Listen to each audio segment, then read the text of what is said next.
Bonjour Monsieur Jean-Claude. Bonjour. On constate un apaisement des relations entre les États-Unis et l'Iran. Est-ce que la crise est finie? C'est un apaisement sur les marchés financiers. C'est-à-dire qu'effectivement, les marchés financiers ont eu très peur au tout début, quand un missile a tué le général iranien. Ensuite, ils ont eu très peur en se disant les Iraniens vont réagir et nous sommes dans une troisième guerre mondiale. C'est Sarajevo, c'est reparti comme en 14. Et puis en fait, on a eu une série d'ajustements. Et ils se sont dit, au fond, le pire n'a pas eu lieu. Alors, quels avaient été les effets financiers et économiques sur le marché? Au début, le premier élément, ils se sont dit, c'est la guerre mondiale, c'est la catastrophe. Et alors, qu'est-ce qu'ils ont dit? Un, le pétrole va être plus cher. Bon. Deux, il faut aller vers les endroits les plus sûrs, c'est les États-Unis. Trois, les bourses vont baisser parce qu'il y aura un ralentissement mondial. Voilà ce qu'ils se sont dit, donc c'est la guerre. Mais quand on a regardé, et quand on regarde pratiquement ce qu'ils ont fait, effectivement le pétrole a monté, mais de 3 $ le baril, ce qui n'est pas considérable, 4 à 5%. Deuxièmement, la bourse a baissé, américaine a baissé de l'ordre de 3 ou 4%, et ensuite les taux d'intérêt à long terme américains ont baissé parce qu'on se dit on va y aller. Mais tout ceci... Donc pour une anticipation d'une troisième guerre mondiale, au final les effets sont très très faibles. Oui, alors pour une raison simple, c'est que effectivement le temps était compté. Ça a été une réaction en quelques heures en disant c'est la guerre, allons aux endroits les plus sûrs. Bon. Et puis bien entendu, après on s'est rendu compte que les contre-attaques qui auraient pu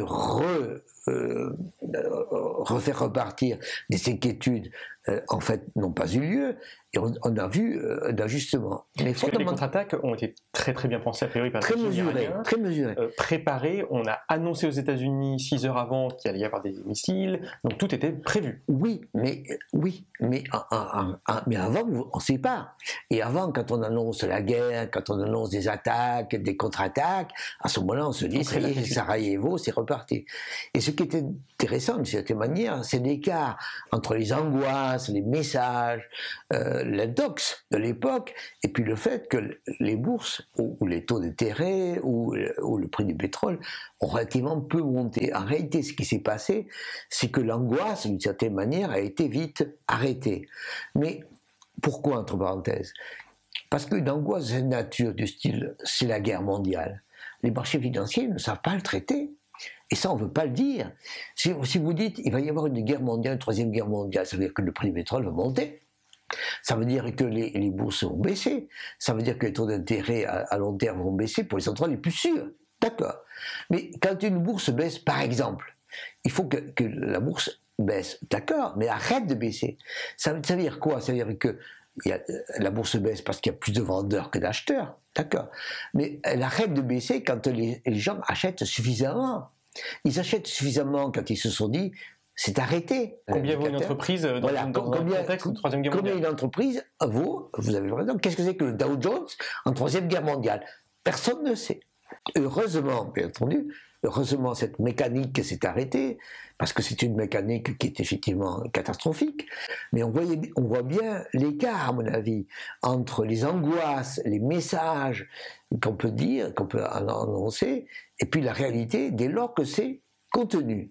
Et du coup, ce que vous voulez nous dire aussi, c'est que même si a priori il ne va pas y avoir de troisième guerre mondiale, au final, les effets, on ne les a pas encore tous ressentis. Absolument. Ce qui se passe, c'est que les Américains, ou les marchés financiers, pardon, se disent, c'est pas la guerre mondiale. D'accord.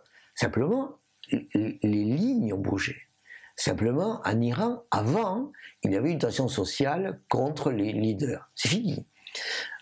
Avant, les Américains étaient considérés quand même comme étant libérateurs et avaient des bases, et c'était accepté. En Irak. En Irak. Et aujourd'hui, le Parlement irakien a demandé à ce qu'ils partent. Alors, les Américains ont dit depuis, nous ne partirons pas. Et donc, ils peuvent être considérés comme une troupe hostile, une troupe d'envahisseurs.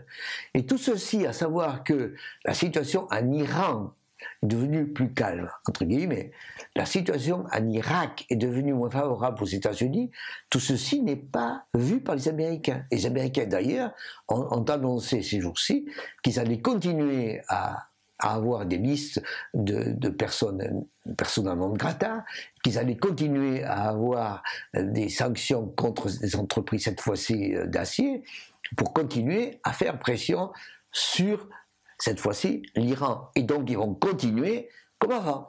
Donc on voit bien qu'en réalité, les marchés ont eu très peur, les marchés ont moins peur, les marchés n'ont pas vu. Merci, monsieur Belbez. Bonjour, bienvenue sur la chaîne Belbez, où chaque jeudi, en quelques minutes, je vous parle de mes sentiments sur la situation économique, sociale en France et ailleurs.